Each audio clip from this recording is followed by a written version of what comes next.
Hello and welcome to the Walter K. Gordon Theater. The VMPA production of The Triumph of Love will begin shortly. This production takes place in the 1930s, an era prior to cell phone usage. So, as a courtesy to the performers and those around you, texting and the taking of photographs and videos is prohibited. We ask you to please turn off your phone at this time. Food and drink are not allowed in the theater during the performance. Please be aware of the exits on the left and the right of the theater. In the event of an emergency, please exit your seat and aisle in a calm and orderly fashion and proceed to the nearest exit. Thank you and enjoy the show.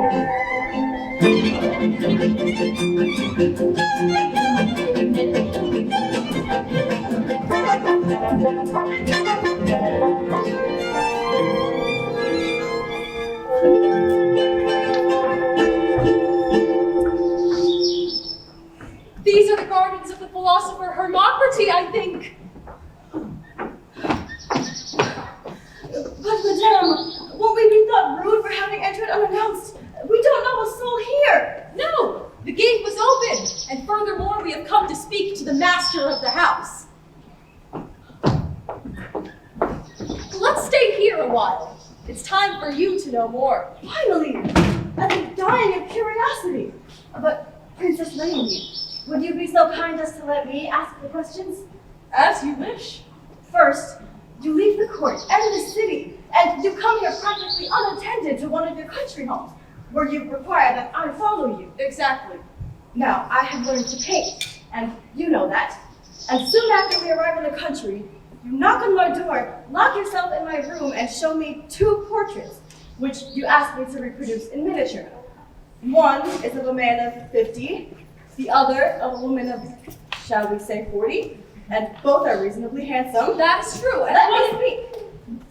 Once the copies are finished, you start a rumor that you are feeling unwell and do not wish to be seen.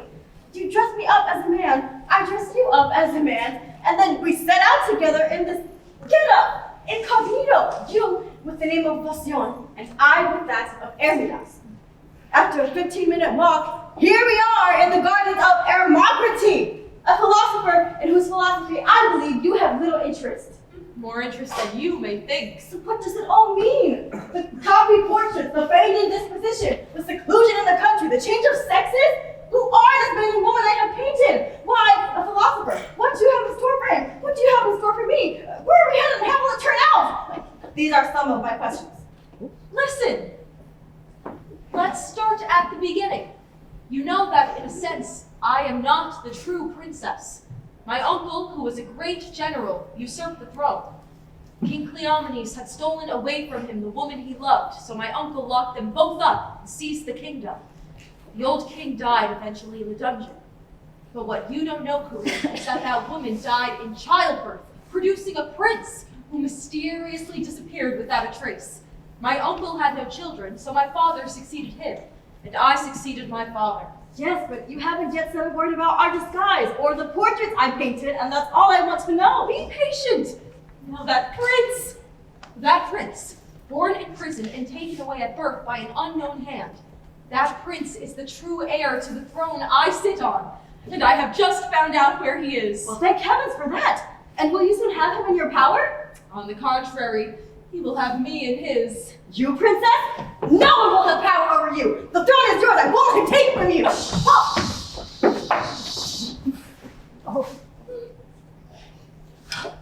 Some years after disappearing from the prison, this prince was handed over to the wise Hermocrates and his spinster sister, who for the last 10 years have raised him in secret and very strictly as my enemy.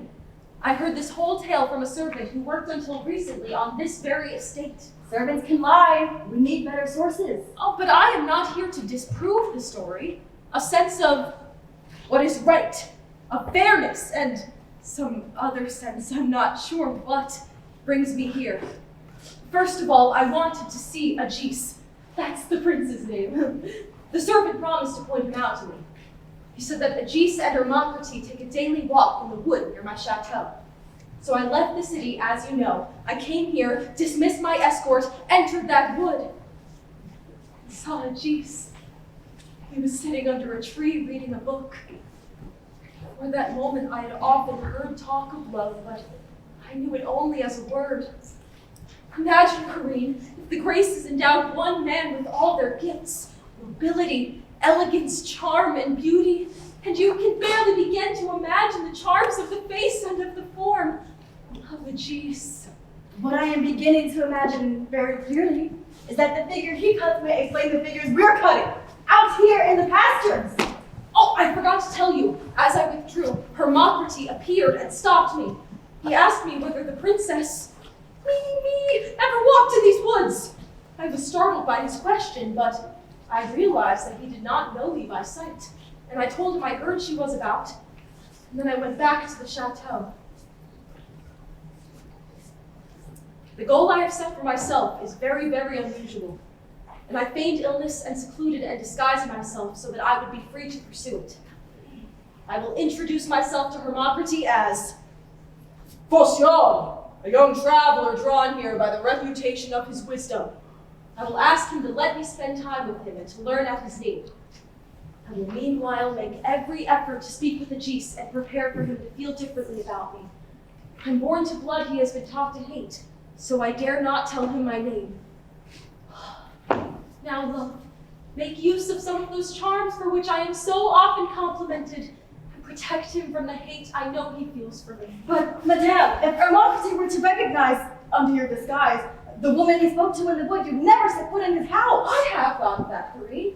If he recognizes me, so much the worse for him, because I have set him a snare from which all his rational thinking could not possibly protect him. Mind you, I will not be happy if he forces me to use it, because my goal is honorable, even if the snare is, well, less so. I am in love, and there is justice to be done. Now, I need 2 or 3 encounters with Agis. I don't expect there to be more than a few, but they are essential. And if they can happen only at Hermocrate's expense, well, then so be it. But isn't the spinster sister also liable to be inflexible, even with a stranger as young and handsome as yourself? If she recognizes me, so much the worse for her. I would no sooner spare her than I would her brother. But Madame, if I understand what you're saying, you would have to receive them both. This duplicity, doesn't it go against the grain? Despite the worthy purposes that prompt it. Yes, I find it distasteful. I would be loath to resort to it, but it will get me even with Hermocrate and his sister who deserve it. Since Agis has been with them, they've done all they can to inspire him to hate me. They paint the most odious portrait of me, and all without knowing me, without knowing any of my virtues or any of the gifts with which heaven might have blessed it. They've stirred up all my enemies and continue to raise new ones against me. Why do they want to hurt me?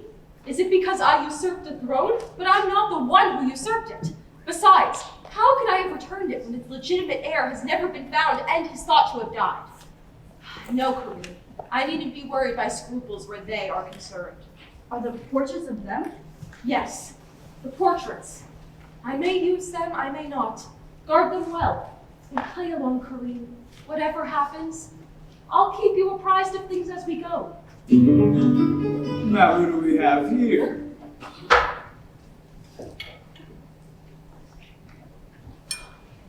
This will ought to be quite a performance, Madame, considering your sex. Yes, indeed, madame, considering your sex. Speak up, men. Are you women? God in heaven, I'm done for! My beauties, before you go, we ought to settle this together. At first, I took you for 2 fellows on the loose, but I must apologize. For now, I just see you're just 2 loose men. All is lost, Corinne! No, Madame, let me take care of this and don't give it a thought. He doesn't hold me for a minute. Look at his face. He can be handled. And he is, moreover, an honest gentleman who has never let smuggled goods get by him. I therefore seize this merchandise. I shall have him close the And gates. I shall certainly stop you from doing that because you would very much regret it. Prove that I'll regret it, and I'll let you go. Is this proof enough? Yes, well, because I feel very good about having it. Do you still feel like making a stink? I am beginning to not feel like it. More proof, Madame? Here, take this too. Happier? This is the exact extent of my stubbornness. But magnificent ladies, what are you doing? Oh, it's nothing. My lady saw Agis in the forest and she lost her heart to him. Well, that's even more honest. Now, Madame, who is independent and rich, and who would readily marry him, would like a chance to attract his interest. That's even honest. But Madame could not do this without engaging him in conversation, without perhaps even living in the same house for a while. To enjoy all of its conveniences? And this would not be possible if she presented herself just as the woman she is, because Hermocrates would not allow it, and Agis himself would shun her because of what he's been taught by the great philosopher. Oh, God forbid there be love in that house! The philosophy of Hermocrates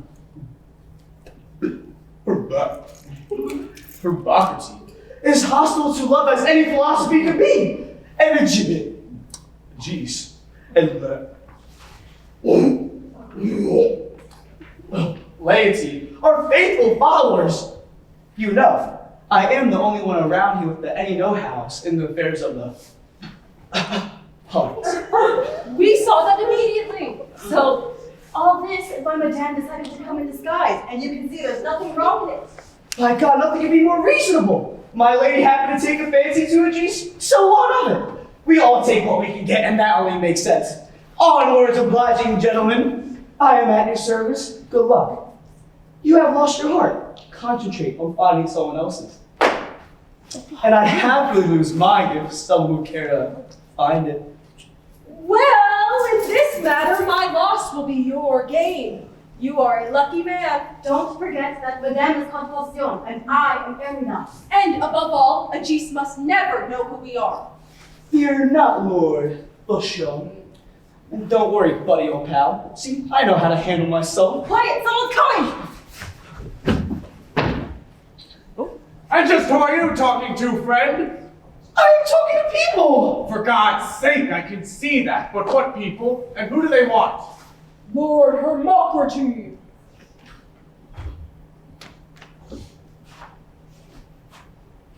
Well, this isn't the way in. The master told me not to let any antelopers wander around in his garden. So you better go back the way you came and knock at the front gate.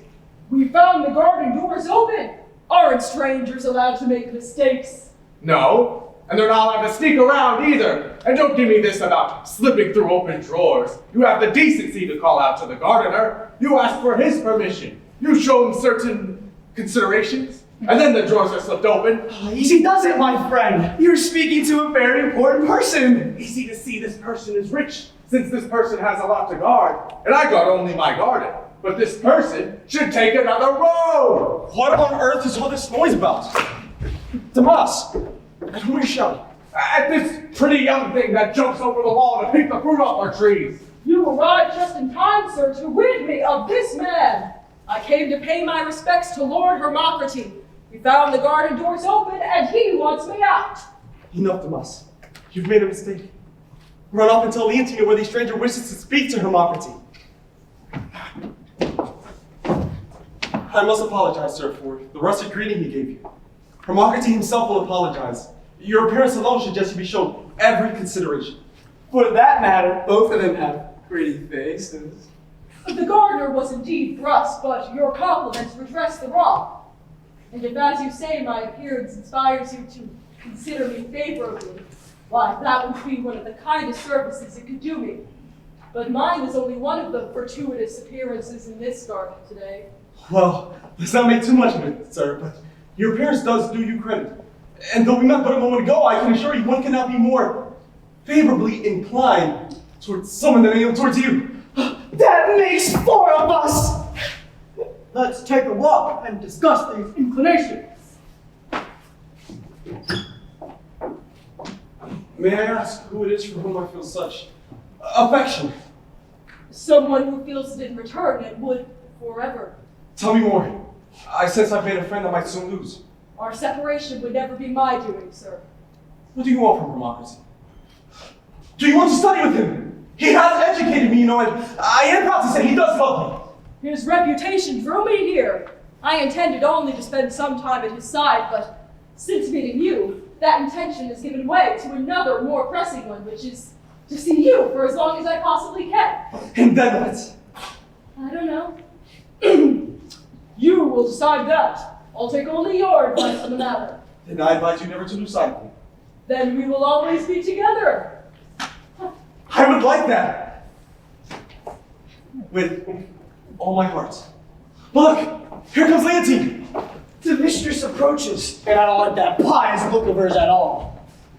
Look, madame, here's the squire I was telling you about, and this pest is in his retina. I was told, sir, that you wish to speak with my brother, but he is not here just now. While we await his return, might you confide in me what it is that you want with him? I have no secret business with him, madame. I have come to ask him a favor, but perhaps you will grant it in his stead. Explain yourself. My name is Faucon, madame, a name that might be known to you. Perhaps you have heard of my father. Of course. I have been traveling for some time, alone, and with only my wits to rely on, to educate my heart and my mind. And to pick the fruit off our trees. Vivas Dimas. I have met many scholars whose virtues and learning set them apart from other men. Some even allowed me to stay with them and study for a while. And I was hoping that the august Hermocrates would not refuse me for a few days the same privilege. By your appearance, sir, you seem to be entirely worthy of the hospitality received elsewhere. But it will not be possible for Hermocrates to offer it to you here. Important reasons, which Agis knows well, make that impossible. I'm terribly sorry that your appeal must be denied. But we're not lacking in beds. One of them can certainly stay in my room. No! Oh. But you know this better than anyone, Agis. This could never be. That we have made ourselves a rule not to invite anyone to our retreat. But I had promised Old Faucon to urge you to consider an exception. For a virtuous person, a friend. Surely that would not violate the rule. I could never change my feelings. Pig-headed cow. But, madame, can you be impervious to such good intentions? In spite of myself? Yes, I must be. Hermocrates will persuade you, madame. I'm sure he will think as I do. The time has come.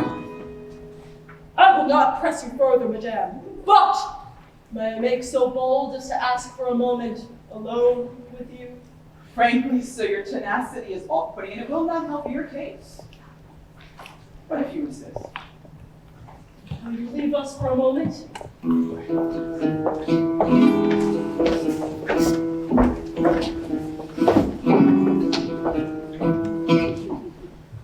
May love bless this lie. I will not press you further, madame, but will you do me another kindness?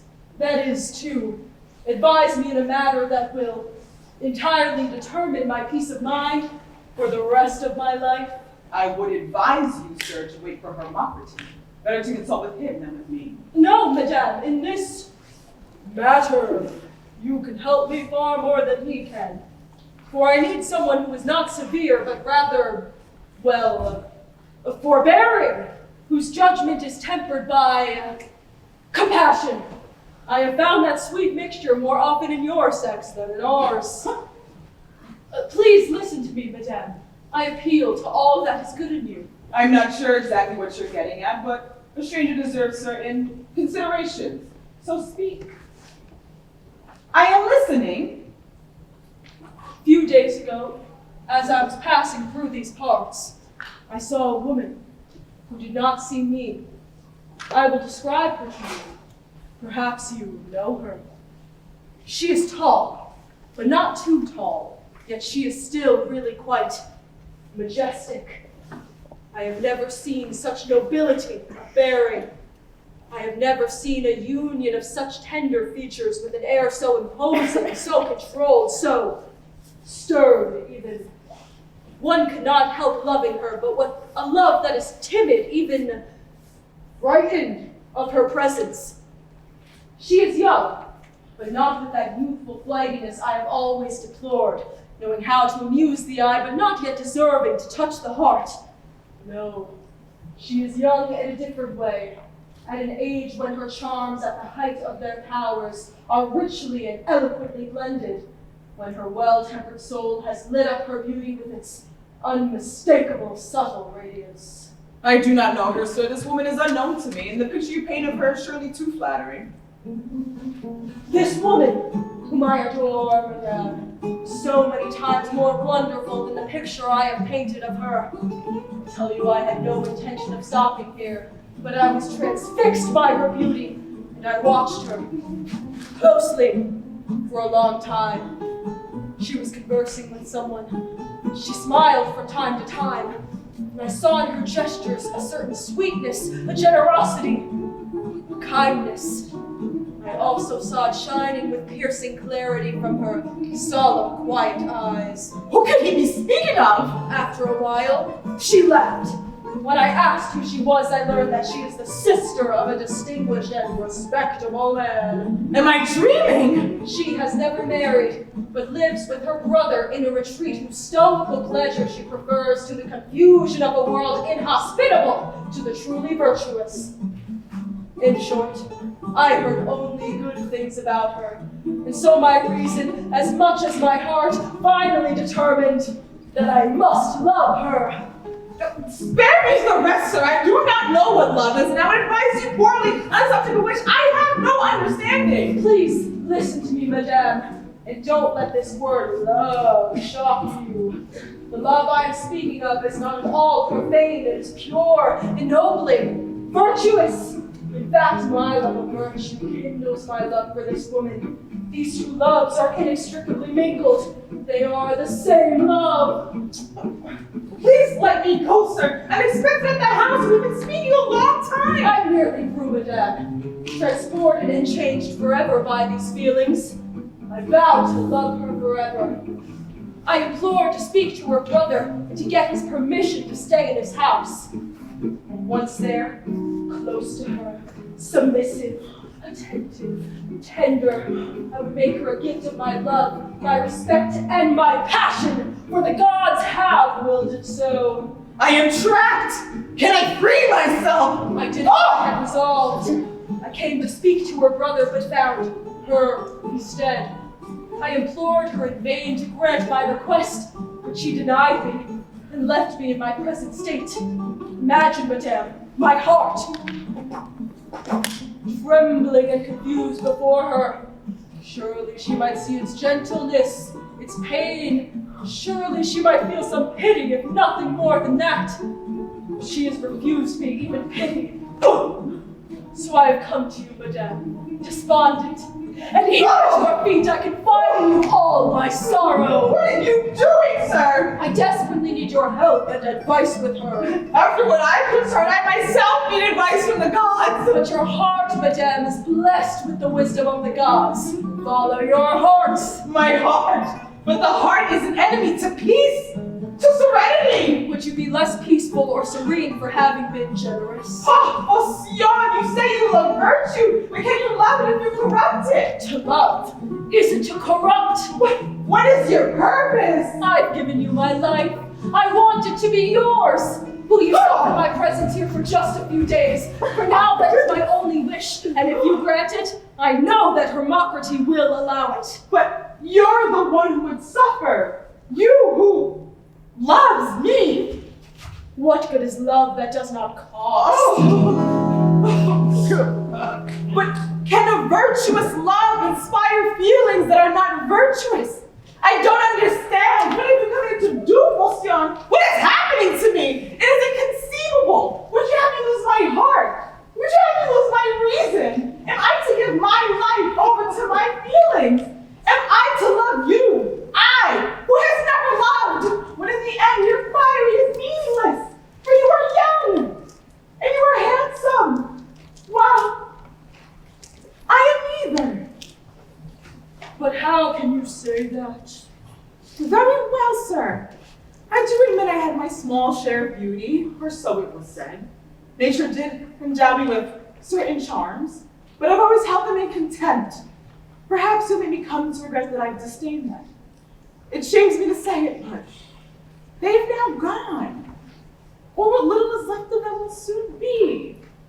What good does it do you to say this, Leontine? You cannot convince me that I do not see what I see.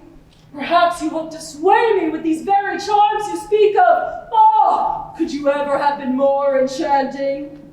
I am no longer what I was! Let's not argue, madame. Yes, Enchanting as you are, your youth will soon pass, and I am still young. All souls have no age. So I ask you again to let me stay, and I am going to ask Hermocrates too. I will die of grief if the two of you cannot find it in your hearts to indulge me. I don't know what I should do yet. Hermocrates is coming! I will speak on your behalf until I can decide. Is this the young man of whom you spoke? Yes, sir. The very one. It is I who had the honor of speaking to him first, sir, while we waited patiently for you. This Hermocrates is the son of Phocion. His esteem for you has brought him here to us. He is a student of reason and is traveling to improve his mind. Several of your peers have welcomed him into their houses, and he's hoping for the same welcome of you, and asks for it with an ardor that commands attention. I promised to intercede for him. Now I leave you together. Oh God. And if my vote counts, I am Leontines, sir. And I add mine to the bargain. But you... I am very grateful for their kind words on my behalf, sir. I'm even more grateful that you might recognize in me a worthy follower. And I thank you, sir, for your kind words. But someone who follows as well as you does not seem to need me to lead him. Perhaps it would be wise to ask you a few questions in private. Go.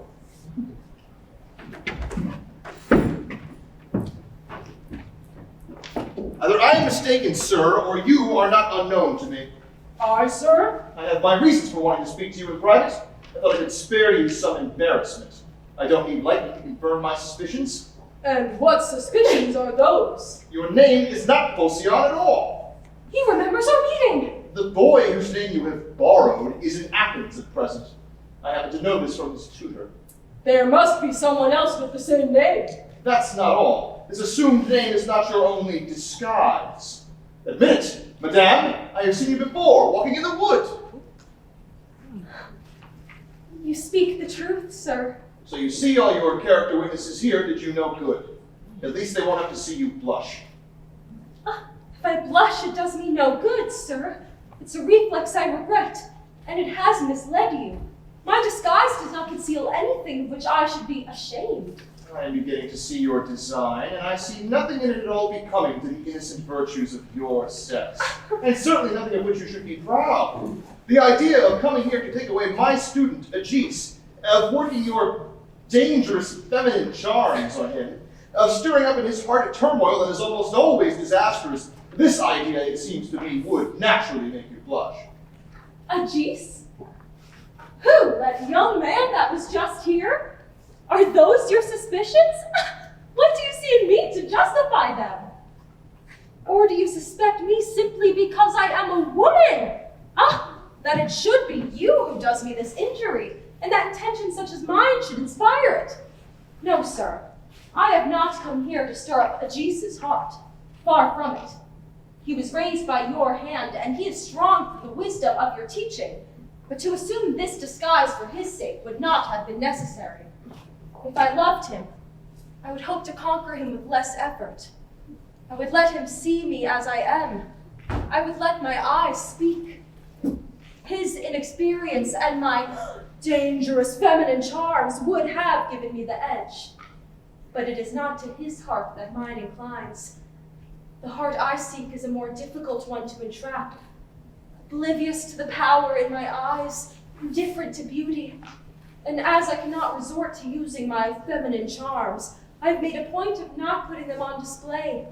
I've hidden them under this disguise because they are useless to me. But why do you want to stay in my house, madame, if your scheme has nothing to do with Agis? Why is it always Agis? Don't hold my appearance against me. My scheme might not only be innocent, but actually honorable. You will see. I shall stick to it with a determination that will dissolve your suspicions. And when you know its purpose, I dare say you may even respect me for it. Don't talk to me any more about Agis. I am not thinking of him at all.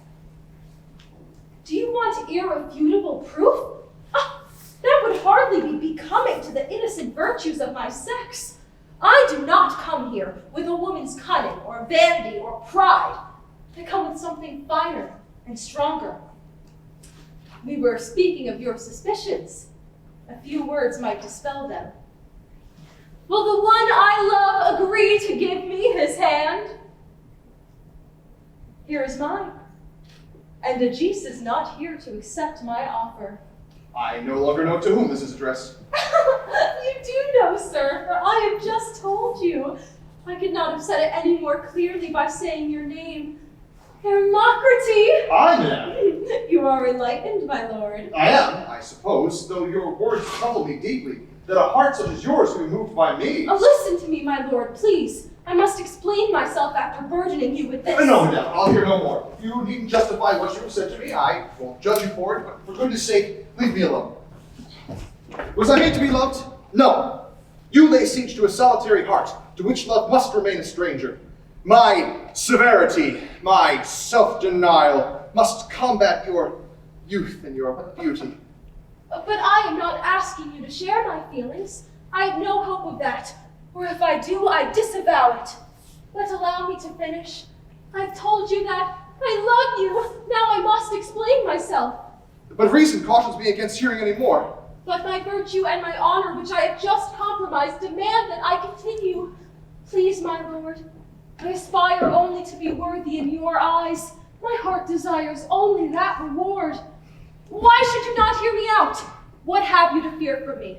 A handful of charms rendered ineffectual by my confession, and a frailty that you disdain and that is powerless in combat against you? I wish I were not even aware of that frailty. Yes, my lord, I love you. But do not mistake my love for something it is not.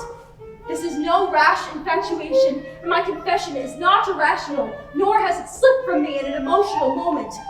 I am in full possession of my faculties. I don't owe my confession to love. Love could never have gotten it out of me, but to a sense of what is right. I'm telling you that I love you, so that I will feel confusion, mortification, chagrin, faced with the grim prospect of feeling such things. Maybe I could be cured of my love for you. If I could feel shame at my weakness, I might conquer it. If I could regain my honor, I could use it to fight you off. I'm telling you that I love you, not so that you should love me, but so you should teach me how not to love you. You hate love, you reject it. I'm all for that. But help me to reject love as you do. Teach me how to get my heart back from you. Protect me from my attraction to you. I'm not asking to be loved, I swear it, but I desire to be loved. Extinguish this desire. I beg you, save me from yourself. Madam, I can help you in this way only. I absolutely do not wish to love you. Let my indifference be your cure and put an end to this scene. Your words are poison. Great gods! I expected your indifference, but do you deny me utterly? I've poured out my heart. I've been as brave as I know how to be. I have denied myself. And this is your response?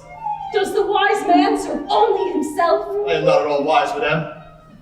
You may be right, but I need time to discover your faults for myself. Please! My name is Aspazi, and like you, I have lived in seclusion, mistress of myself, and of a sizable fortune. Ignorant of love and contemptuous of any effort to arouse it in me. Why am I standing here? And then I met you, walking alone as I had so often. I did not know who you were, but looking at you, I was moved. It seems my heart found you out, Hermocrates. No! I cannot endure any more of this. Stop! If, as you say, you are motivated by a sense of what is right, Aspazi, we must end this conversation. I suppose this all must seem frivolous, but I assure you, the importance of recovering my reason is not. And the importance of safeguarding my own is becoming more and more urgent. As unversed in love as I may be, I have eyes. You have charms. And you love me. I have charms, you say? What, my lord? You can see them? Do you fear them? Fear is an emotion I avoid. But your avoidance of it proves that you are afraid. You do not love me yet, but you are afraid you might. I can't help hoping that it will be so. You confuse me. I'm not answering you well. I will say no more. Well, my lord, let us go then. Let us walk. Let us find Leontine. Let me stay on here a while, and when you are ready, you can give me your decision. Go, Aspazi. I will follow. I almost lost my way there. What should I decide? Yes! Come here. Do you see that young man who just left me? I want you to keep your eye on him. Follow him as closely as you can and see if he tries to engage Ajis in conversation. Do you hear? I have always appreciated your loyalty, and you could find no better way to show it than by doing exactly as I have told you. In 2 shakes of a lamb's tail, I want to know what he is thinking. I shall bring you his brain in a basket.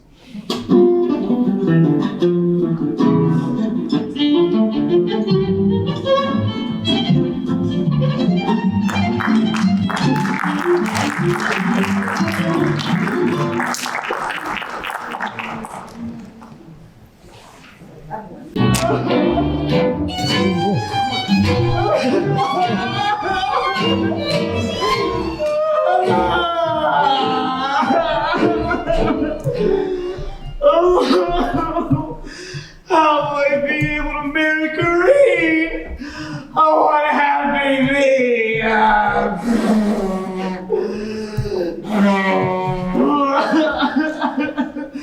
This situation's rich with misery. First of all, does she even love me? I would think that to look at me is to love me. And when she is looking at me, I'm sure she does love me. It's only when she stops looking at me that I'm unsure she does love me, or ever really did. And even if she did or does, and always will, she can't just have me either.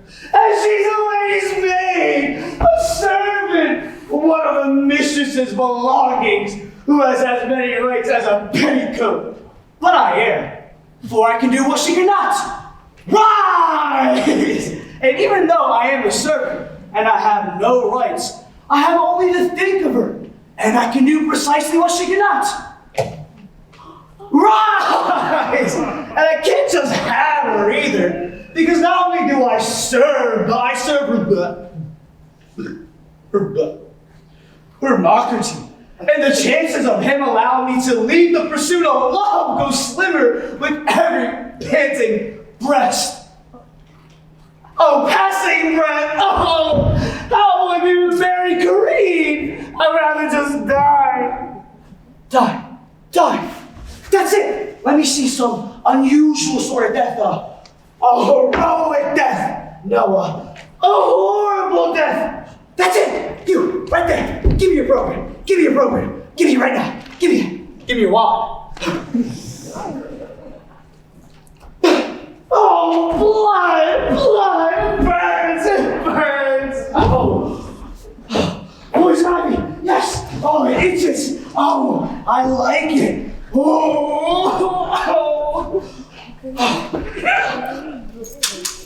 I'm running with scissors. I'm running with scissors.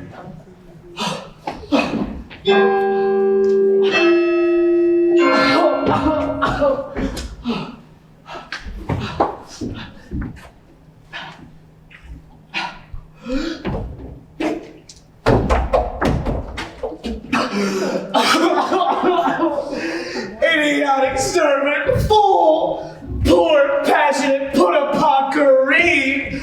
Why have you come here? Blasted mistress for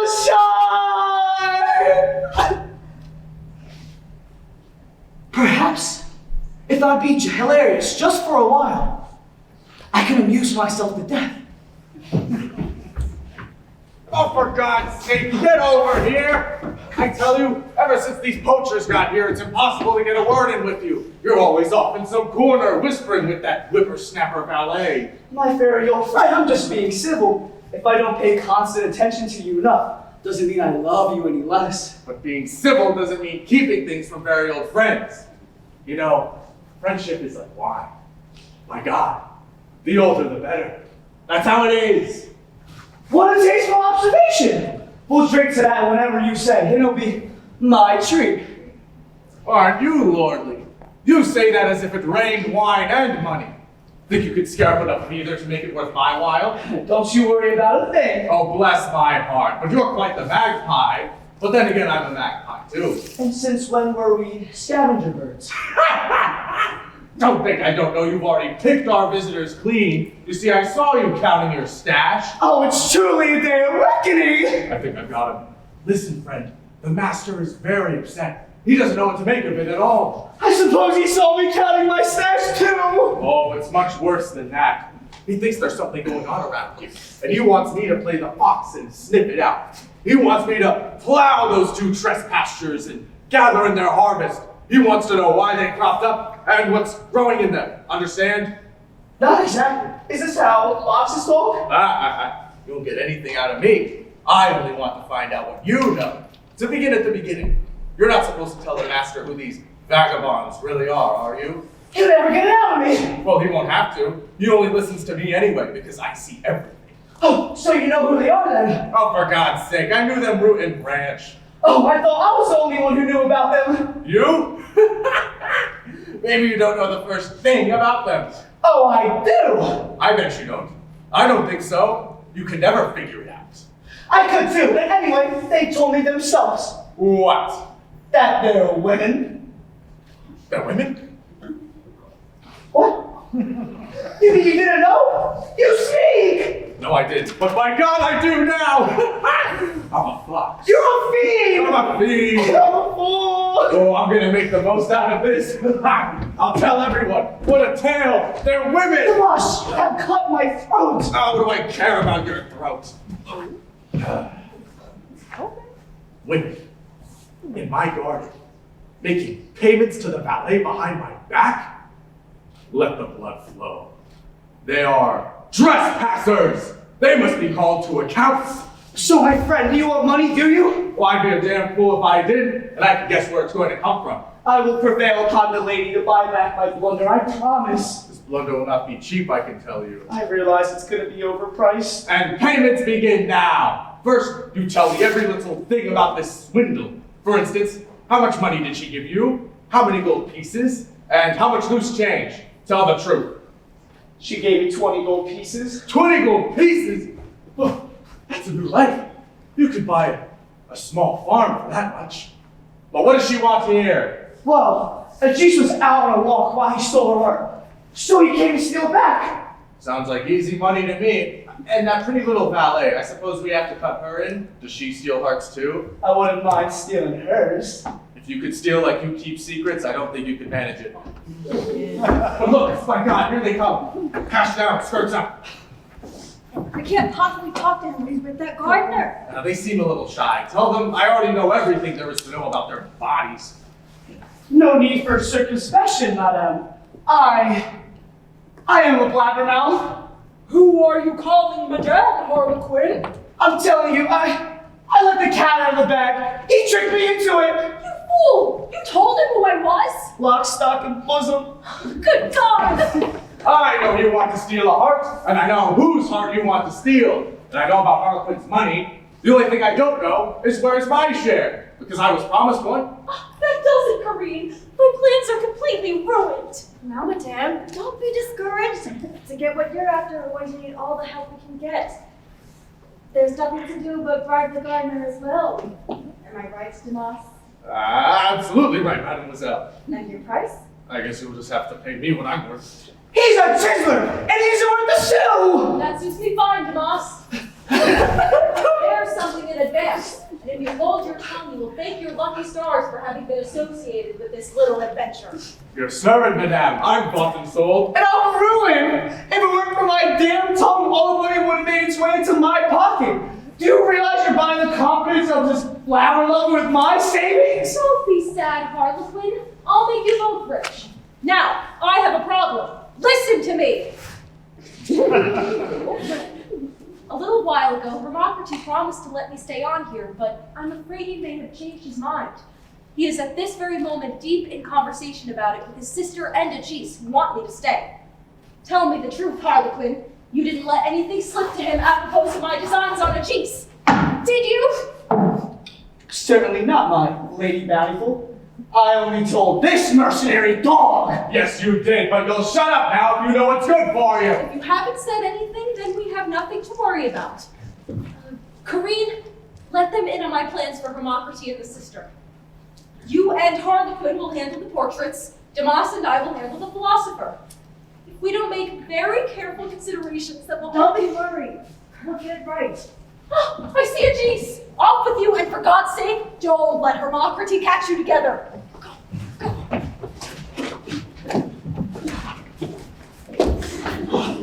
Monsieur, I've been looking for you.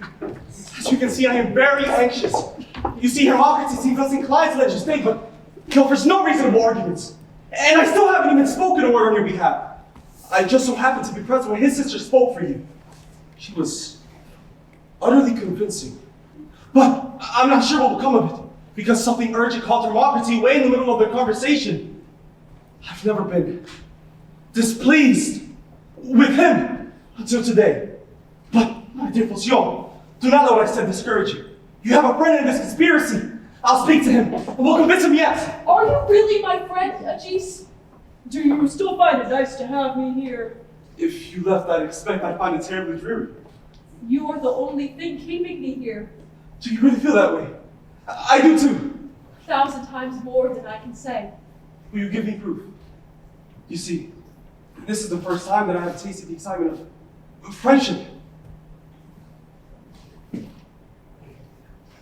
You have initiated me. Teach me what friendship is, but please, do not teach me the pain of losing a friend. I couldn't teach you that without suffering it myself. That's a very good answer. I am touched by it. Listen, remember when you told me only I could decide if we would always be together? Well, here's how I see it. Tell me. I won't be able to leave you in a foreseeable future. Important matters prevent that. But, Phocion, you are master of your fate. I am telling you, I shall one day be master of mine. You simply must stay with us for a while. It's true that life is lonely here, but we'll be together. And what sweeter thing can the world offer than the companionship of two honest, loving hearts? Oh, Agis, I will stay, I promise. Hearing you say this, I don't even care about the outside world. My world will only be where you are. I am happy. You know, the gods cursed the hour of my birth and brought me into a world of misfortune, but if you do stay, they'll be kinder. I'm sure of it. This is a sign of good things to come. I'm glad to see you so happy, but at the same time, I'm apprehensive. Love can change these tender feelings so suddenly. A friend can't compete with a lover. Love. You speak to me of love. Phocion, may heaven make your heart impervious to love as it did mine. You do not know me. My education, my sensibility, my reason. Everything closes my heart to love. It was love that cursed the hour of my birth, that brought me to a world of misfortune, but you don't understand. I hate love. I hate even the thought of the female sex. What urges to it? You mean you hate women? I will avoid women all my life. This changes everything between us, sir. I promised you I'd stay here, but now I can't. Not in good faith. It is no longer possible. I must leave. Under the circumstances, you would only reproach me for staying, and as I absolutely do not wish to deceive you, I must give you back the friendship you have given me. What are you saying, Phocion? Why this sudden change? What did I say that could have offended you? Don't worry, Agis, you will not regret my leaving. You are free to know the pain of losing a friend. I will soon feel it, but you will not. I'm no longer your friend. No, you shall always be my friend. It is I who am no longer yours. For I am nothing more than one of those hated objects you were speaking of a moment ago. Then you are not Phocion. No, sir. My clothes mislead you. They hide from you an unfortunate girl. My name is Aspazi.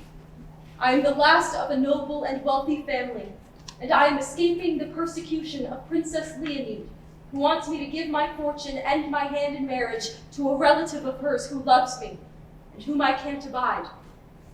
I was informed that on hearing of my refusal, the princess decided to have me kidnapped, and the only way I could think to save myself was to take refuge in this disguise. I had heard that Hermocrates hated the princess and that he lived in seclusion, and I came here without being recognized to seek a safe haven. And then I met you. You offered me your friendship, and I could see you were completely worthy of mine. That I trust you with this secret should be proof that I have given you my friendship, and I shall never withdraw it, even though yours will soon give way to hatred. I am dumbfounded. I can't unravel my thoughts. I will unravel them for you. Hermocrates wants me gone, and now you do as well. Goodbye, sir. No, madame, wait! Your sex is not to be trusted. That is true. But we must be fortunate of ourselves. You hate me, sir. No, I'm telling you, Laspasi, stop! I feel sorry for your situation. I'll plead with Hermocrates if necessary to allow you to stay. Your predicament is undeniable. So, pity is all that's left of what you felt for me? This travesty is so discouraging. This young prince they want me to marry is probably very nice. Wouldn't it just be better to give myself up rather than prolong this dreadful masquerade? I advise against it, madame. It's important that when you give your hand, you also give your heart. I have always heard it said that to be married to someone one doesn't love is the saddest of all fates. But perhaps you could love this prince they have chosen for you. No, sir, I couldn't. Isn't my running away proof of that? And be wary of going back, especially if you harbor any feelings for any other person. Because if you did, it would be even worse. No, I tell you, I'm like you. This is the first time I've tasted, how did you say it? The excitement of friendship. You have initiated me. And if you decide not to withdraw your friendship, well, that's all I could wish for. Well, if you feel that way, do not chance another encounter with Princess Leonie, because I feel now as I did before. You still love me then? Always, madame. All the more because there's nothing to fear. There's nothing between us except friendship, which is the only sentiment I can encourage, and undoubtedly also the only one you are likely to feel. Right! Of course. Right, you're so absolutely, right. yeah. Of course. Sir, no one could be worthier than you to be called friend. Or to be called lover, I dare say, though it won't be I who will call you that. That's something I never wished to be called. You know, let's change the subject. It's dangerous even to speak of love. Oh, I think that the valet is looking for you. Perhaps that means Hermocrates is finished. If you'll excuse me, I think I'll go find him. So, Mistress Fauchon, your little interview was well guarded by two hungry watchdogs. The philosopher has not appeared, but the sister is looking for you. She looks a little sad. Apparently, Hermocrates won't give in to her demands. He will try to resist, but he will submit, or all the art of my sex is useless. Does Lord Aegis show any promise? When you heat him up, does he melt? Another little interview or two, and I'll sweep him off his feet. Not seriously, madame. Yes, Corinne. You know the situation and what I hope to achieve. Seems the gods approve of my love. And the gods could help approve of mine, because they couldn't be more innocent. Yes. Well, here comes Lancy. Let's go. Are you ready for your next scene? Yes, madame. You'll be ravished by my performance. Oh, I was just asking after you. They told me that Hermocrates wants to go back on the promise he made me. I am in a terrible state. It's true, Phocion. He also refuses to keep the promise he made me. And with an obstinacy that seems positively irrational. I know that you'll ask me to press him further, but I've come here to tell you that I'll do nothing more about it.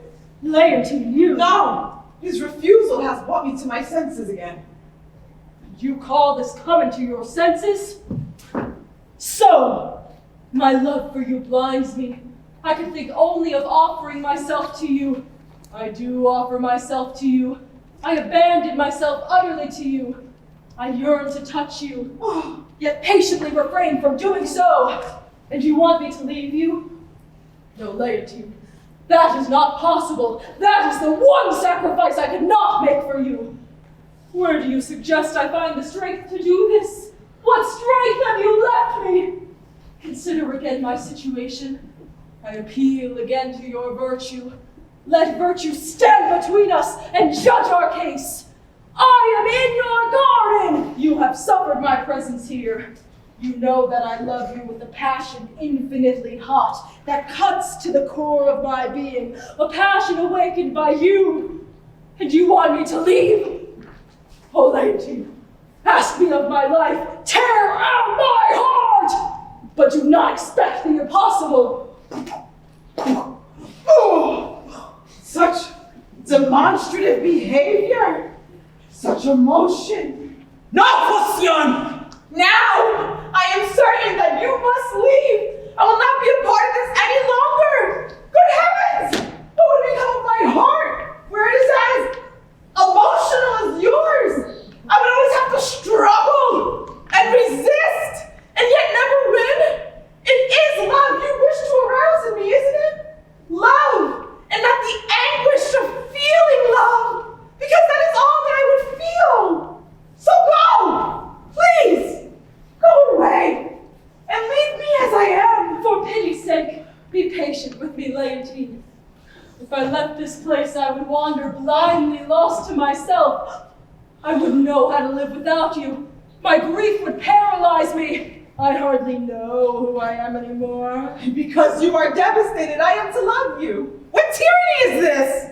Do you hate me? I should. But your heart, isn't it disposed to forgive me? I'm not listening to my heart. Perhaps, but I am. Stop it. Stop. I hear someone.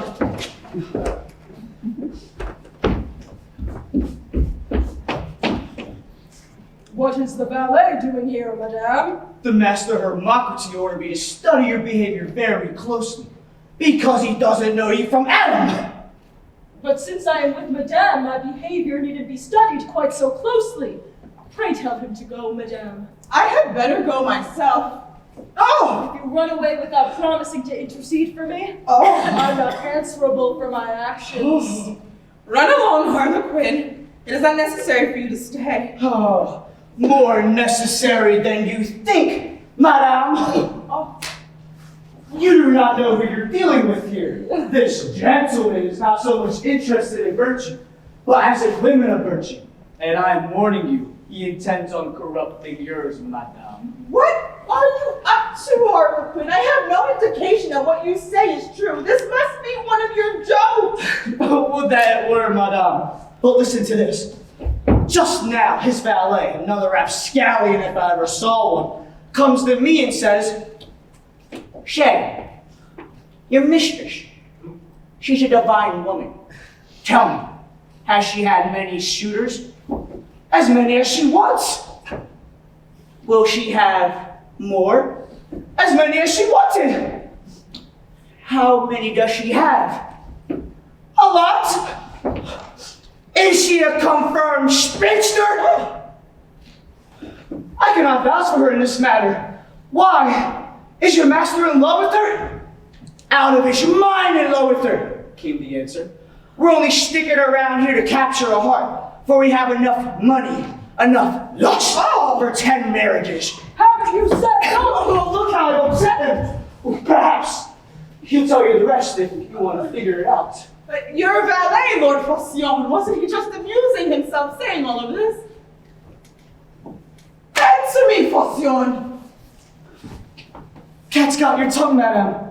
You're losing your heart even as we speak. I am going to call Lord Hermocrates to the rescue. Stop, Harlequin! Where are you going? You mustn't know that somebody's spoken to me. Of love. Aha! That's it. Since the kidnapper is a friend of hers, there's no need to call for help. Well. True to go before the fall. Cat's got my tongue now. I congratulate you, madame. Goodbye. And rest assured, discretion is the better part of a valet. Where am I? This all seems like a dream. Look at what you've exposed me to. Here's what you asked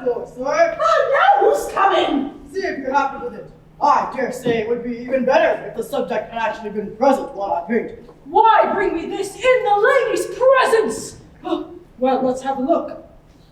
Oh, yes.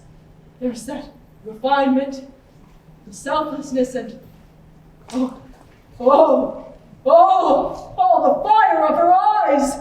And yet I think her actual eyes are even a little more fiery than these. Apparently that is a portrait, sir. Oh, yes, madame. Thank you, sir. I'll work on the eyes. Oh, wait, might not see before it's whisked away. Oh, it's not finished yet, madame. Oh, well, as I'm sure you have your reasons for not wanting it to be shown, I want to insist. Since you insist, madame. But you must promise to give it back to me. But it's of me. I want to have you with me always. The slightest separation, even if it lasts only a moment, makes me suffer. And this portrait will alleviate my suffering. Please give it back now. I shouldn't, but so much love makes me weak. Oh! Doesn't this love tempt you even a little? God knows I don't want it to, but I may no longer have a choice in the matter. You don't know what joy you give me. So it is decided then, that I am to love you. Don't promise me your heart, Leontine. Tell me it's mine already. If I did, it would all be too truthful, Sion. I will stay then, and you will speak again to Hermocrate. Yes, it must be so. It'll give me time to reckon myself to our being together. This meeting is now over. I see goodbye. Oh, I don't want to be seen like this. I'm so overcome with feelings. My heart, for Sion. I will change his mind. The philosopher is here, all dreamy-eyed. Leave the field to me. To plant ideas, one must have the right conditions. When I get through with him, he'll be really cultivated. Into the bridge, Demas. Ah, have you been watching Quocion? Yes, and I can bring you up to date. Very well then. Have you found anything out? Is he often with the Chiefs? Does he seek him out? Oh no, hardly. He has other things on his mind. His brain is in a stew. I may not want to hear the rest of this. What things? Well, God in heaven, you are a wonderful man. One can only marvel at your knowledge, your morals, your good looks, and What has inspired this sudden enthusiasm for me? well, it's just that all these sun goings on have made me see you in a new light, and I must tell you, astonishing things are going on. Changes that show you to be a singular man, a very unusual man, a man so rare you're practically extinct. People are sighing, people are dying, people are crying out, oh, how I love this precious man, this generous man. Demas, what are you talking about? I'm talking about you. And I'm also talking about a boy who's really a girl. I do not know any persons of that description. Well, you know Phocion, don't you? Well, there's a woman in his pants. What are you saying? Oh my God, she's a charmer. Oh, what's this face? You should be happy. Guess who she really wants to give all those charms to, huh? I heard her talking about it. I'm saving myself for the most tedious of men. No, that's not it. I'm sorry. I made a mistake. Saving myself for the most hideous of men. Yes. No. Saving myself for the prettiest. No. Saving myself for the wittiest of men. That's it. Hermocrate! Who, me? Well, I was following her around like you said, and she was wandering in the bushes with her valet, Hermidas, who's about as much of a man as she is, and so I crept up on the other side of the bushes and heard them talking. I don't want Maureen, says Phocion. My sweet, I love him too much, that man. I don't know what to do anymore, or what to say. But madame, Says the pretty little one. surely he will come around. You are famous for your booty. Oh, well, what good is my booty if he sends me away? You must be patient, madame. Yes, but where is he? What is he doing? What is he thinking? Does he even love me? What will he decide? Stop, Demas. I'm almost finished. But what does he say to you when you speak to him, madame? Well, he scolds at me, and I get very upset. He speaks wisely to me, and I'm trying to do the same back. I pity you, he says. I will change, I tell him. Have you no shame? He says. Will shame increase my chances? I ask him. But your virtue, madame. Oh, marry your virtue to mine, sir, and cure me. I don't need to hear any more, thank you, that's enough. Well, I think you should cure the child, master, and by catching her illness, making her take care of you. After all, if you never look at a woman, your family tree will never grow, and that'll be too bad. And along these lines, seeing as how I know everything, and I'm not going to breathe a word of it, could you put in a good word in with me with that pretty little chambermaid? The final indignity. Dimas, I am ordering you to hold your tongue. It would be devastating for the person in question if this story got around. I am going to send these women away. Order must be restored.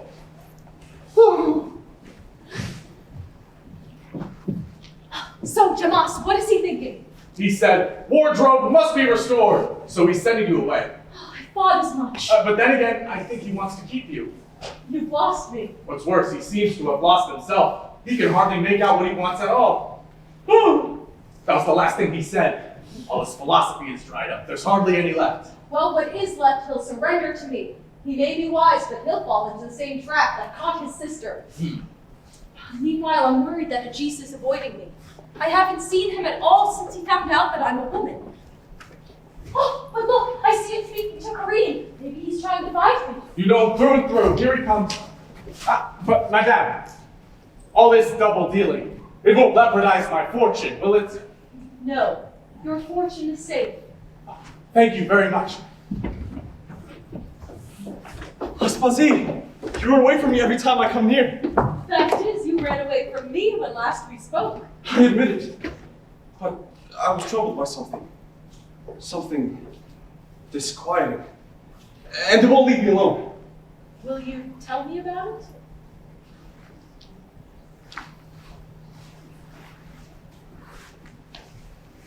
There is a person I am very drawn to, but I cannot ascertain if what I feel is friendship or love. This is all new to me. I must ask you again to advise me, to give me some instruction. I think I can guess who this person is. That couldn't be hard. You know that when you came here, I never loved at all.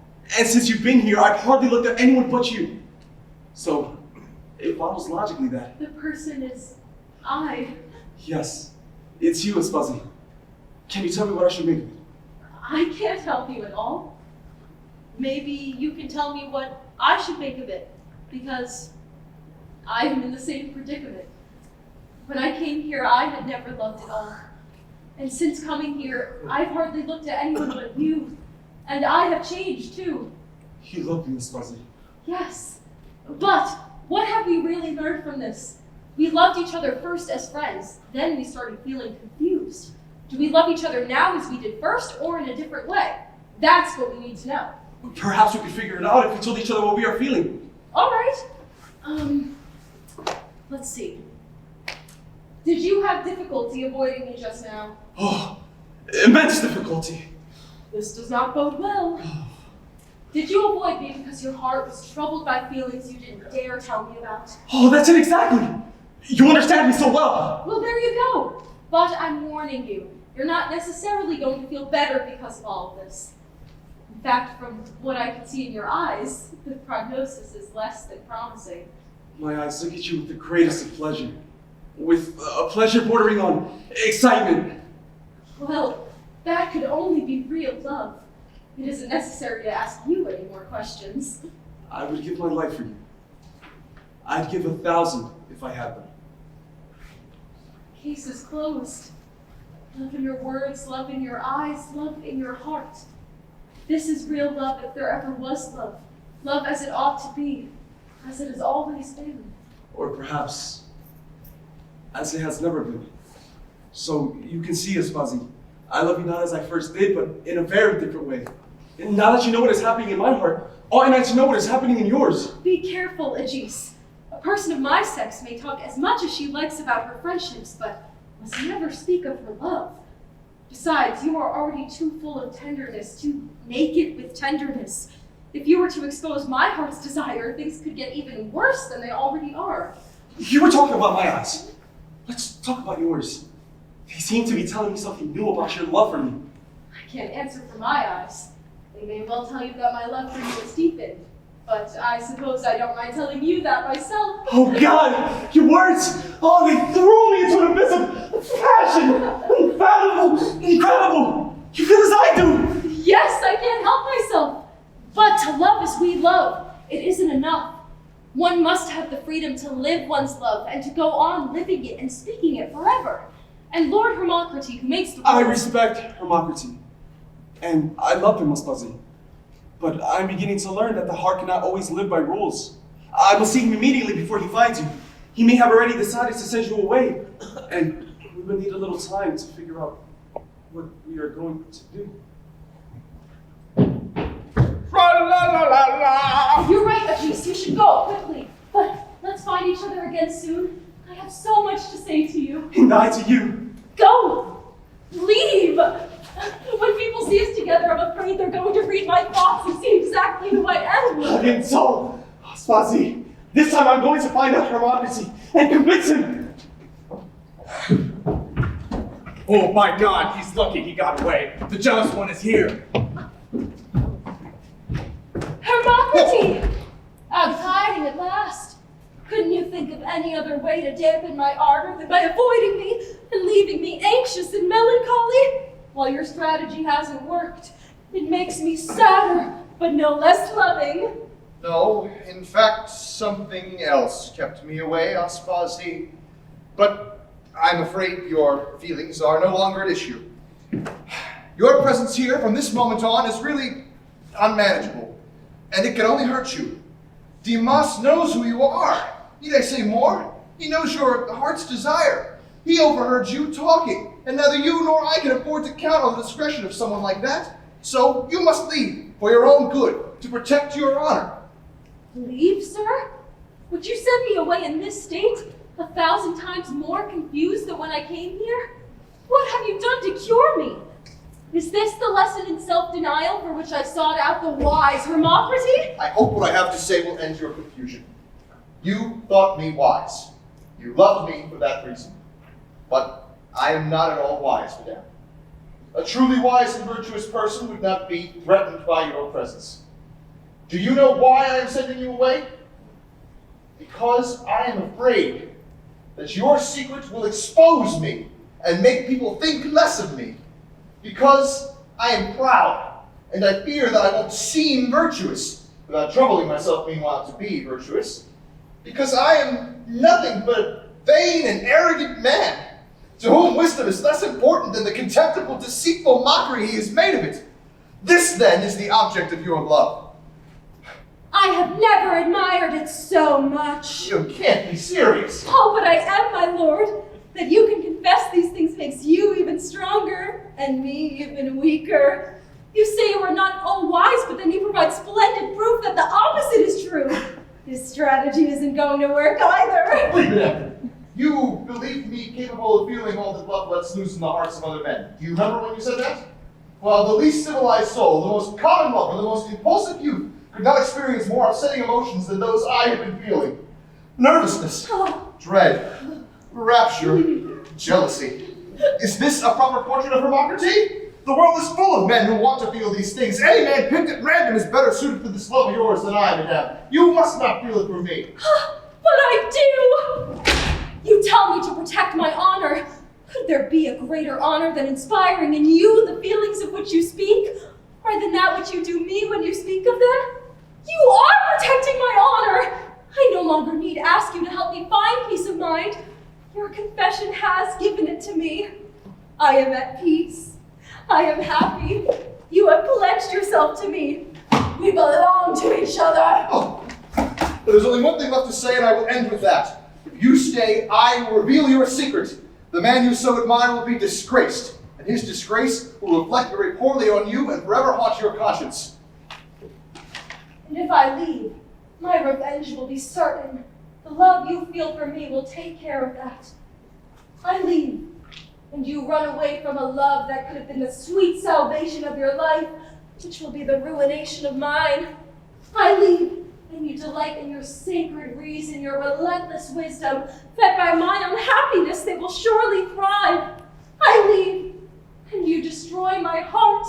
Surely my shame will reflect poorly on you and forever haunt your conscience. Lower your voice, madame. Someone is coming. Oh, you torment me and expect me to keep my voice down?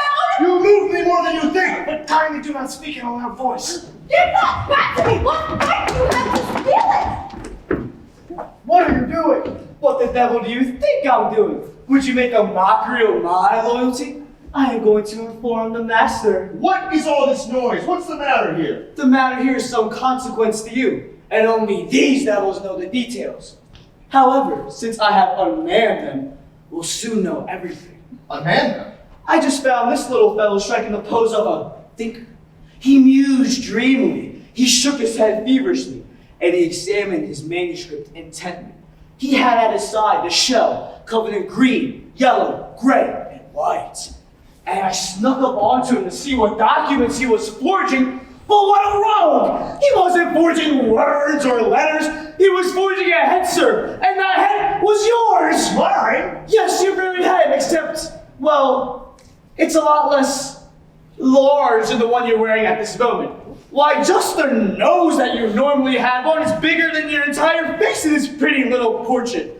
Is that legal, to belittle someone so? To cut them down the size? Look what this head shrinker has done to you! Look at your expression! Bravo, Harlequin.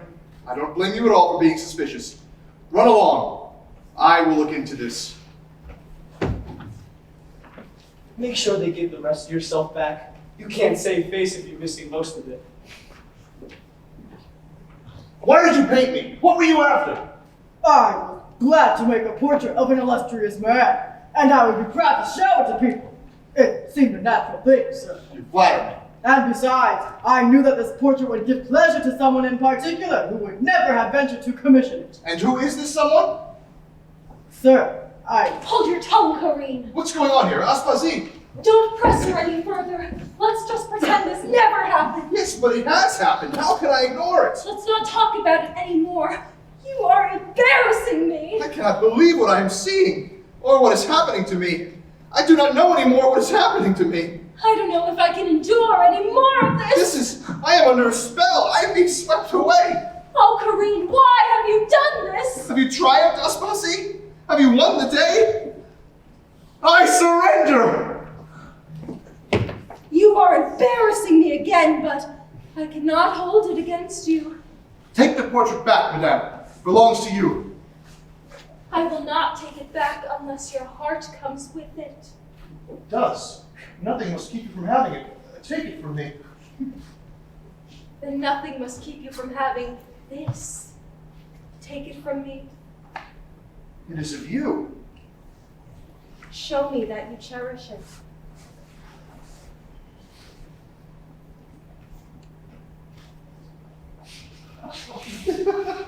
Have I humbled myself enough? I will not argue with you anymore. There's still something not quite right about it. But if the master will stand very still for a moment, I can fix it straight away. Since we are alone and it will only take a moment, please don't refuse, my lord. Aspasi, we are running a risk. Somebody could catch us together. If, as you say, this is my moment of triumph, let's not throw it away. It's too precious. Oh. Your eyes look at me with a tenderness I would like to keep with me forever, so I can savor the memory. Oh my gosh! Oh, you cannot see your eyes, sir. They are enchanted. Quickly, Karine, finish. Could you turn your head a little to the side, sir? Yes, with me, sir. Dear God, what are you reducing me to? Does your heart blush at what you would do for me? Do you wish it, Aspasi? Turn a touch to the left. Stop! Here comes the G. Go! I was coming to ask you, sir, to allow Phil to stay with us for a while, but it seems you may have already given your consent, and that my intervention is no longer necessary. You want him to stay, then, Aegis? I confess that I would have been annoyed to see him go, and that nothing could give me as much pleasure as having him stay on. To know him is to admire him, and friendship follows admiration naturally enough. I had no idea that you were already so taken with each other. Actually, we hardly know each other. It seems I am interrupting a private conversation. I beg your pardon. G seems quite keen on your company. I don't know what to think. Since he's been with me, I haven't seen anything interest him as much as you seem to. Have you told him who you are? Perhaps you're leading me on. My lord, you don't know what joy you give me. You said you've been jealous, but I never seen you jealous until now. I'm so glad that you wronged me in this way. Hermocracy is jealous. Oh, he loves me. He cherishes me. He loves me at a price, but what does that matter? Oh, but still I must prove my innocence. Ajisa's not gone far. I can still see him. Let's call him back, my lord. I'm going to speak to him in front of you, and you will see if I deserve your suspicions. No. No, Aspazi, don't call him back. I give up. Your candor reassures me. In any event, no one must know that I love you. Yet, give me time to arrange everything. Take whatever time you need. Oh, here is your sister. I will leave you together. He is weak now, and I pity him. Heaven forgive my deception. Ah, here you are, dear brother. I've been looking for you everywhere. What can I do for you, Lanty? Where do you stand with Phocion? Do you still intend to send him away? He does go on about you so, saying such nice things, that I told him he could stay and that you would consent to it. Now, he won't stay long, so it just isn't worth the trouble of going back on my promise. No, Lanty. You know my esteem for you, and I will not go against your wish. Since you have promised him, I have nothing more to say about it. He can stay as long as he wants, my dear. Thank you for being so good-natured, brother. You know, Phocion truly deserves our indulgence. I know. He does. And moreover, he'll serve as a suitable distraction for Agis, who is at an age where he might easily rebel against his solitary life. That could happen at any age. You're right. We all have these feelings of, well, melancholy. I often feel quite bored. I hope it isn't wrong to say this to you. Wrong? Who wouldn't get a bit bored sometimes? Are we not made for society and mutual fellowship? You know, it's a big step to close oneself off from the world in a retreat. We were perhaps quick to choose such a hard life. Go on, I can't put all this into words as easily as you seem to. But remember, what's done can be undone. One's circumstances can always change. Indeed they can. A man of your standing would be welcome anywhere, should he wish to change his circumstances. And you, who are lovely and younger than I wouldn't be concerned about you either. Indeed, brother, few young men can hold a candle to you, and the gift of your heart would not be taken lightly. And I assure you that you could receive many such gifts without making the least effort. So then, you wouldn't be surprised if I had certain prospects? I've always been surprised that you had none. Listen to you! Why couldn't you also have some? Well, one never knows. Maybe I already do. I would be so delighted if you did! And I thought about this carefully. Is our beloved reason greater than that of the gods who thought up marriage in the first place? I mean, a married man is just as good as an unmarried one. Well, it's good to think about these things. We'll talk more about it another time, yeah? Adieu. I have some things to see to. I'll be along shortly. Well, we both seem to be doing quite well for ourselves. On whom could she possibly have set her sights? I wonder if it's someone as young for her as Aspazi is for me. Well, we must fulfill our destinies.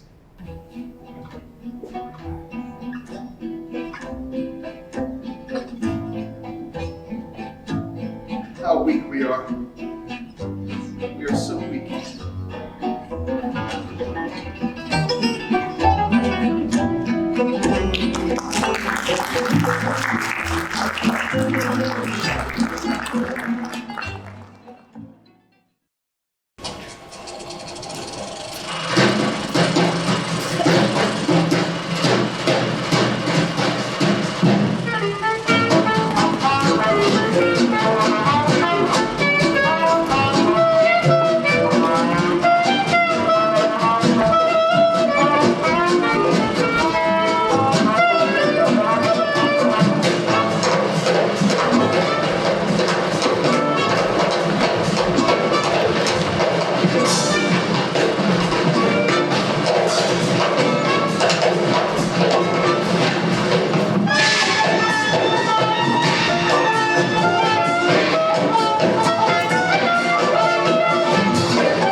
Kareen! Come talk to me, Kareen. Could you ever have believed that you and I could have done this? Hermocrates and his sister have both become obsessed with me. First one, then the other. They are both actually planning to marry me in secret. Huh.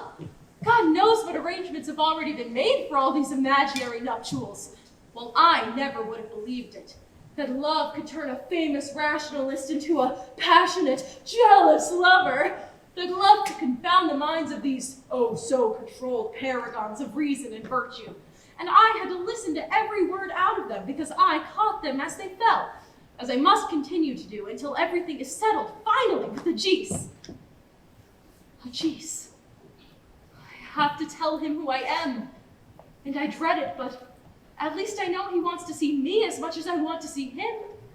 He truly loves me as Aspasie. Could he really hate me as Leonid? Take heart, madame. After all she's done for him, Leonid would have to seem even more lovable than Aspasie. I'm inclined to think so, but his family, his parents were destroyed by mine. Your father inherited his throne. He did not usurp it. What's the difference to Agis? Kareen, I'm so in love, and I'm so afraid. Yet I must continue as if I'm totally confident. Anyway, have you sent my letters home? Yes, madame. Dumas found me a messenger. You should have an answer soon. What is the plan? I wrote to Ariston to meet me here, and to bring my guardsmen and my ceremonial carriage with them. Agis must leave this place as a proper prince. I will wait here. Come and tell me the instant they arrive. That will be the crowning moment, Kareen. Thank you for all that you've done for me. I'm off, but you're not through. She's back.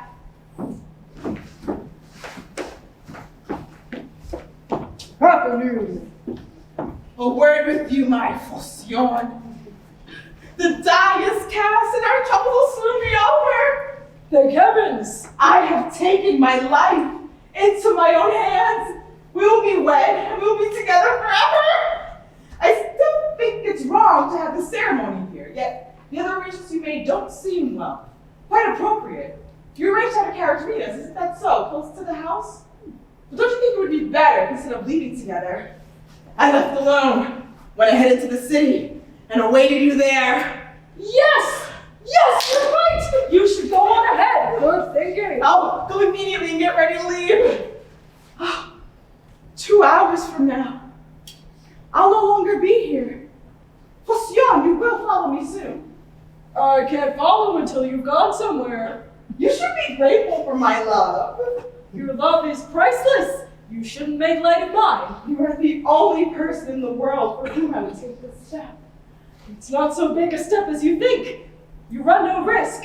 Now go, get ready. I love your eagerness. May it last forever. Oh, you were a speaker. This delay makes me impatient. I'm sorry. Sometimes a sort of fear and melancholy come over me. Isn't it a little late for that? Oh, I feel joy. Only joy. don't be impatient. I'll go now. It's Hermocrates! I just can't see him now! Hermocrates! I thought you were busy arranging for our departure. Ah, my beautiful Aspasie, if only you knew how I must battle my demons. Oh, and if only you knew how tired I am of battling with them with you. What could it all mean? I can never be sure of anything with you. Forgive this uncertainty in a man whose heart should be more resolute. And more ardent. Well, you really must be getting ready to leave. Unless you want to stay here and have Harlequin marry us. No, no. Sighing won't hasten our departure. I have one thing yet to say to you. It's troubling me terribly. You never stop. There's always one more thing to say. Aspazi, I have surrendered everything to you. My heart, my way of life, my volition. May I keep nothing of my own? What would you keep? I have raised Ajis since he was 8 years old. I cannot give him up yet. Let him come with us. Let him live with us for a while. I see. And who is he? Why is he so important to you? What concerns me must now concern you. So I will tell you the secret. You have heard of King Cleomenes? Ajis is his son. He was born in a dungeon. He was smuggled out of prison shortly thereafter. I am his guardian. His secret is in good hands. Imagine the care with which I have hidden him, the love I have given him, and what would become of him if he were to fall into the hands of Princess Leonide. She is trying to find him, you know. Apparently she will not breathe freely until he is dead. Yet she is widely considered to be generous and fair. I put no faith in hearsay. She was born to blood that is neither generous nor fair. They also say that she would marry the lost prince if she only knew where to find him. I mean, they are the same age. Even if she chose to pursue that course, the justifiable hatred Ajis feels for her would certainly prevent it from happening. I would have thought that forgiving an enemy was worth as much as hating her. Or him. Especially if that enemy has done one no harm. The price of such forgiveness were not a throne, you would be right. But forgiveness at that price is not affordable. At any rate, it's not even a consideration. I will welcome Ajis and offer him my tenderest love. Oh, thank you so much. Oh, he won't be with us long. Our allies at court are rallying secretly against the princess, and he will soon join them. Things are moving forward. We may soon see a complete turnaround at court. Do they plan to kill the princess? Avenge one crime with another? She is only the heir of the wrongdoers. No, Ajis would not be capable of that. It would be enough to subdue her. Well, I think you've said all that you had to say to me. Go get ready to leave. Adieu, beloved Aspazi. These are my last hours in this place. Ajis, will he come to me now? I know he's waiting to find the right moment to speak to me. That he could hate me frightens me. Your servant, madame! Your obedient servant, madame! A little quieter, please. Oh, don't be suspenseful. We are alone. What do you want? A bagatelle, madame. We're just here to strike a balance. To see what we amount to. I'm feeling a little anxious. I haven't time for idle chat. So then, have we done a good job? Yes, you've both served me well. And the seeds we planted, they are sprouting. I'm waiting to speak with Ajis, who's waiting patiently for me. Well, if he's waiting patiently for you, you needn't feel anxious. And we can talk business. Well, we've sold them short. We've taken them all in. We were rapscallions beyond compare. We were deaf to the voice of conscience. It was hard. We were brave. Sometimes you were a boy, and it wasn't even true. Sometimes you were a girl, and I didn't even know it. There were rendezvous, sometimes with him, sometimes with her. I had to give your heart to everyone, and yet give it to no one. There were portraits to trap loving faces you could have had cared less about. Faces that thought their likeness had real value. You may now get to the point. Your passion play is almost over. How much is the climax worth to you? Would you like to buy the denouement? We're selling it for a reasonable price. Bargain with us, or we'll ruin the ending. But didn't I promise to buy your fortunes? We want ready money. Yes, because when one no longer has use for a servant, one pays them very badly. Children, how insolent we are. We have a right to be. Insolent agrees with us. If you stand in my way, if you are indiscreet, I will see to it that you pay for your indiscretions in a dungeon.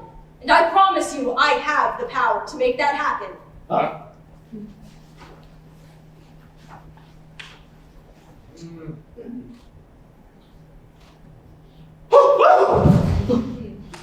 If, on the other hand, you keep your mouth shut, I will make good on all previous promises. Now, what will it be? Prison or money? Money. Now, I order you to make yourselves scarce. You might redeem yourselves with prompt obedience. What do we do now? More insolence? No, dungeons are cold. Let's go. I found you, Aspazi, and we can talk. This whole situation is causing such distress. I found myself almost hating Hermocracy and Leontine for all the affection it seems to feel for you. I was jealous. But who wouldn't love you? God, you're so beautiful, Vespasian. And how exquisitely sweet it is to love you. And how it pleases me to hear you say that, Agis. You will soon know the real price of that love. But tell me, your love is so pure, so unquestioning. Is there nothing that would take it away from me? Nothing. You will lose me only when I stop breathing. I haven't told you everything, Agis. You don't know who I am yet. I know your beauty. I know your heart. I will adore you until my dying moment. Nothing could break your spell. Oh God, such love! But the dearer it is to me, the more afraid I am to lose it. I've kept it from you, Agis, who I really am. My name, it may shock you. But you don't know who I am either, or how daunted I am at the thought of burdening your destiny with mine. Oh, cruel princess! I have so many reasons to hate you! Who are you talking about? Princess Leonine Vespasian, my enemy and yours. Where is he, Demas? Someone's coming. I can't see you now. Hermocracy! I hate him for interrupting us. Our future depends yet on a single word. You do not realize it, but you hate me. Hate you? There's no time now. See what he wants. I can't imagine what she means. I won't know if I can forgive myself if I don't tell Hermocracy what has happened to me. Wait, Prince, I need to talk to you. I don't know where to begin. What is troubling you, sir? Something you probably never would have imagined. Something I am ashamed to admit to you, but something I have decided after much reflection I must tell you. What is wrong? I am weak. As weak as any other man. What weakness do you refer to, sir? The one we forgive in every man. The most common failing. The weakness one would least expect to find in me. You know my views on that emotion called love? It seems to me that they've always been a bit extreme. Yes, that could well be. But could I be blamed? A solitary man given to contemplation and study. A man who communes only with his mind and never with his heart. A man imprisoned by his own opinions is hardly in a position to pass judgment on certain freedoms. You always protest too much. There's no doubting it. You always were prone to excess. You are right. I agree with you. I said all kinds of things. That such intense emotion was ridiculous, extravagant, unworthy of a man of reason. I called it a delusion, and I did not know what I was saying. My words owed nothing to reason, or to nature, or to whichever God may have given us life. Because deep down, we are made for loving. Indeed we are. Everything turns on this love. And one day it may turn on you for having it held in such contempt. It has already done so. Really? I suppose I must tell you the whole of it. I am about to change my circumstances, and I hope you will follow me if you love me. I leave today. I'm going to be married. And that is what was troubling you, sir. It's not easy to go back on a lifetime of vows. It is a big change. Well, I congratulate you. Perhaps you needed to learn the wisdom of the heart. I am certainly learning the lesson, and I won't delude myself any longer. If you knew what an abundance of passion, what a dedicated, even insistent love this person has surprised me with, you would think poorly of me if I didn't accept them. A reason does not mean that we should be ungrateful, yet that's what I would have been. This person sees me a few times in the forest, takes a fancy to me, tries to forget this fancy but cannot, decides to talk to me but is intimidated by my reputation or severity. So, to avoid an unpleasant perception, she takes on a disguise and changes her sex, becoming the most beautiful young man imaginable. She arrives here, and I recognize her from my walk in the woods yesterday. I ask her to leave. I even suspect it is you that she wants, but she swears that isn't so. And so, to convince me, she whispers, I love you. You don't believe me? I give you my hand, I give you my fortune, I give you my heart. Give me yours in return, or else cure mine of this affliction. Submit to these emotions I feel for you, or else teach me to master them. Share my love, or else give me back my freedom. And she says all this so beguilingly, with eyes so searching, with a voice so soft with love, she could subdue a savage.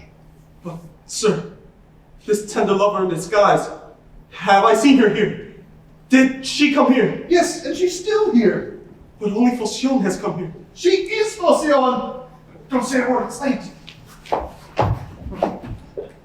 Dear brother, I'm going to be taking a short trip to the city. Indeed? And where will you be staying?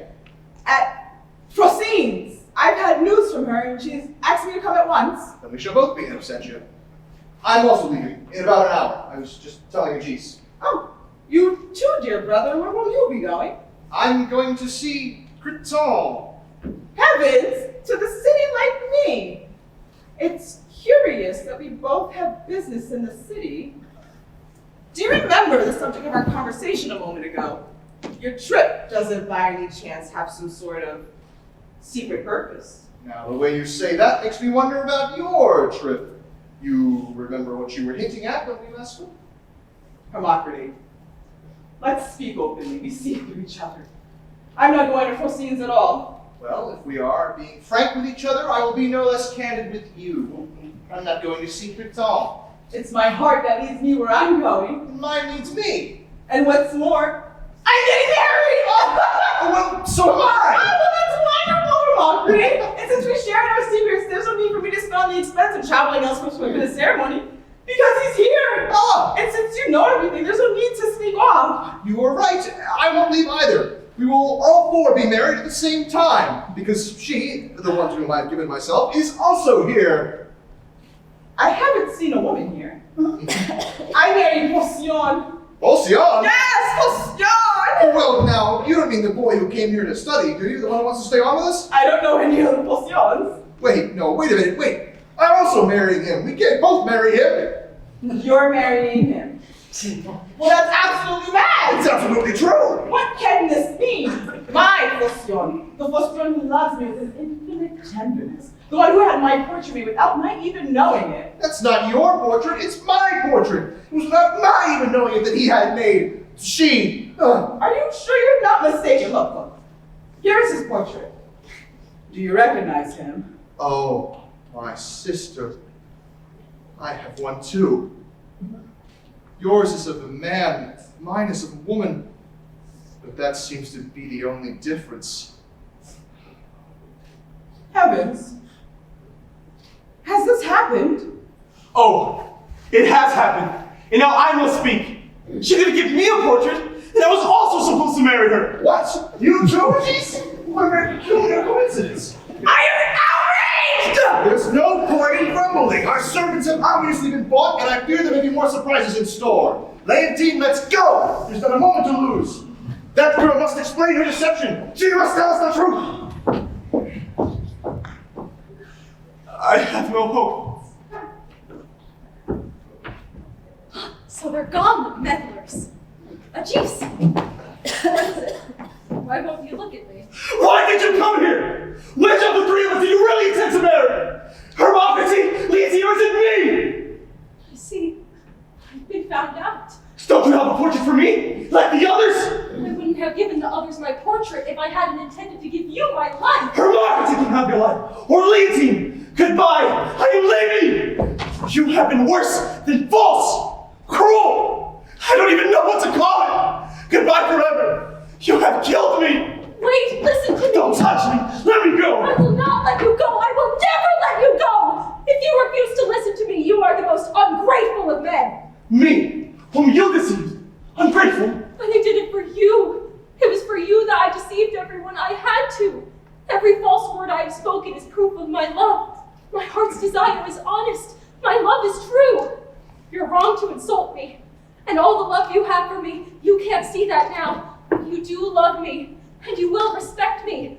You will even ask my forgiveness. I know I will get through to you. I just can't understand how. I did anything and everything I could to mislead them, to delude them, to seduce them.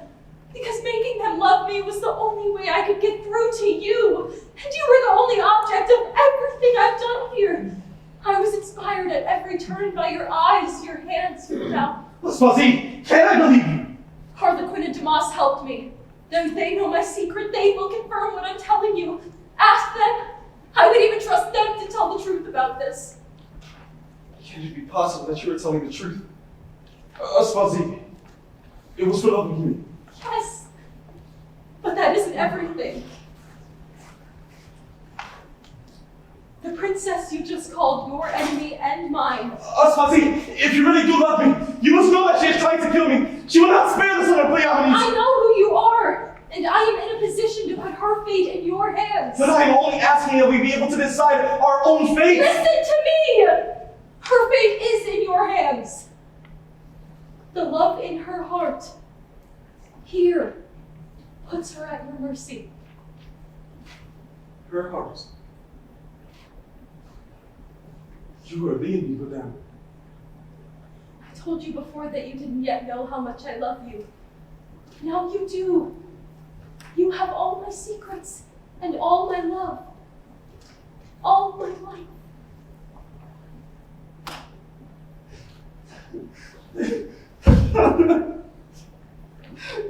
Ah, what is this? A cheese on his knees?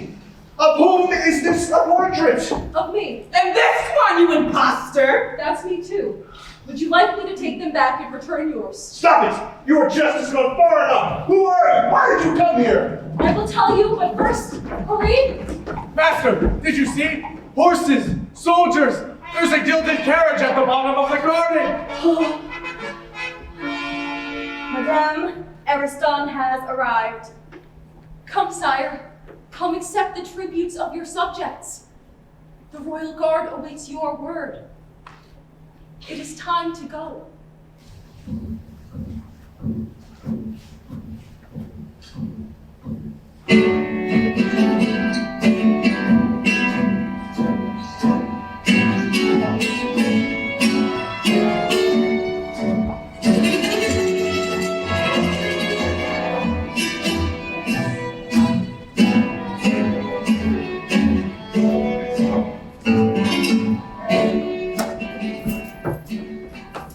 You, Hermocrate, and you, Leontine, who at first denied me your support, perhaps you are beginning to see the truth through my deception. I came here to return the throne to Magis, and to give him my heart as well. If I had come as a woman, as myself, I might have lost him forever. If I hadn't deceived the two of you, it all might have come to nothing. I had to be sure, you see. Hermocrate, you are certainly not to be pitied. I leave your reason in care of your heart. You, Leontine, when I made love to you, I kindled something in you. Now that you know who I am, I expect that fire has died out. Or am I wrong?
La vie est là, qui vous prend par le pas. Ouh là là là, c'est magnifique. Les jours tout bleus, des baisers lumineux. Ouh là là, c'est magnifique. Les chanteurs avec compréhension. Mais c'est magnifique.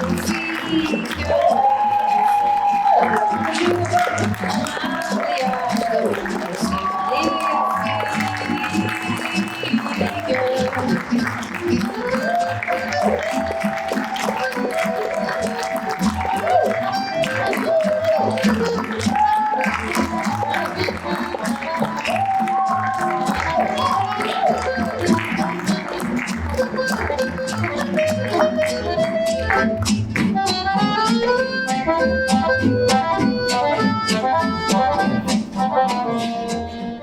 gonna turn